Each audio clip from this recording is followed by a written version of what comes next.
السلام عليكم ورحمة الله وبركاته. إن الدين عند الله الإسلام. وقال رسول الله صلى الله عليه وسلم العلماء ورثة الأنبياء. صدق الله العظيم وصدق رسوله النبي الكريم. ওয়ারিস যেহেতু আম্বিয়ায়ে কেরামের, সুতরাং জেল জুলুম থাকতে হলে এটাকে আম্বিয়ায়ে কেরামের সুন্নত হিসেবে মেনে নিতে হবে। জেল জুলুমের ভয়ে কথা পরিবর্তন করা যাবে না।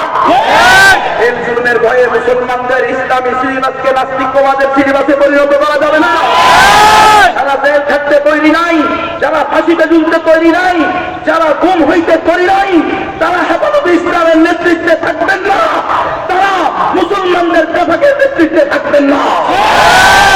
যদি থাকতে হয় নিজের জান, নিজের মাল, নিজের সন্তান, নিজের বংশ সব কিছুকে প্রয়োজনে রিস্কে ফেলতে হবে। যতদিন আল্লাহর জমিনে আল্লাহর দ্বীন কায়েম হবে না, আল্লাহর জমিনে আল্লাহর শরিয়া বাস্তবায়ন হবে না, ততদিন আমাদের এই সংগ্রাম চলতে থাকবে। নাস্তিকরা যতই বাধা দিক না কেন, আমাদের ওলামায়ে কেরাম, আমাদের আকাবিরগণ এই কথাগুলো দিয়ে গিয়েছেন।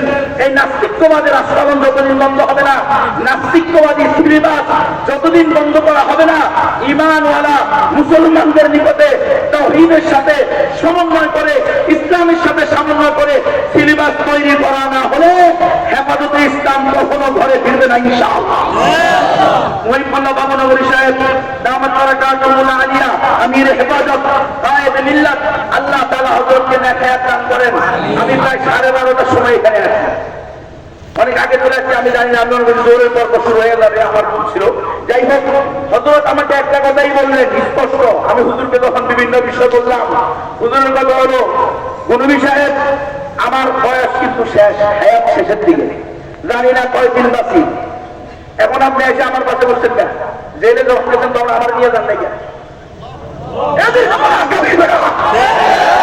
আর সে আকাবিরেরা আকাবি সেজে বসে আর কয় দেখছো নি এত এত হক কথা বলছে, এখন নিজেও ধ্বংস হচ্ছে, পরিবারও ধ্বংস হচ্ছে। নাউযুবিল্লাহ, মানে নবী রাসূলরা ধ্বংস হয়েছে, সাহাবায়ে কেরামরা ধ্বংস হয়েছে।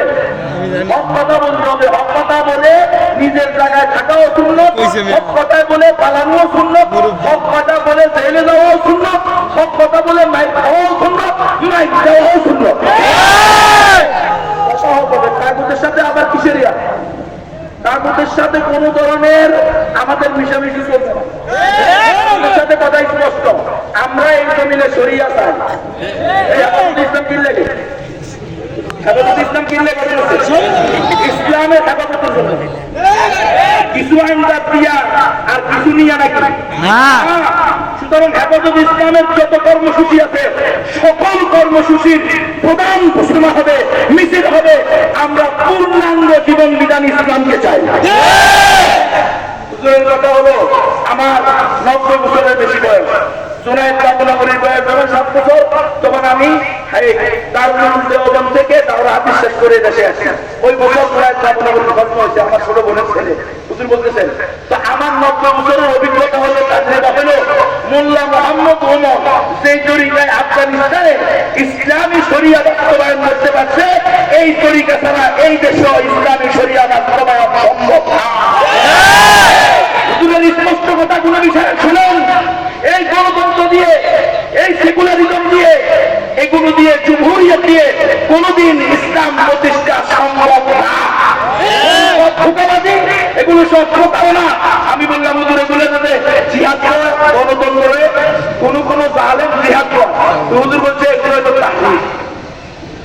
কথা বুঝছেন? কথা পরিষ্কার থাকেন নাই। এখন আর হইতে নিমু করার টাইম নাই। না গেছি আমরা, কারেন্টের শর্ট দিয়া পক্ষে এসে আমাদের কমেছিলাম আমরা। আপনাদের সমস্যা কোথায়? আমরা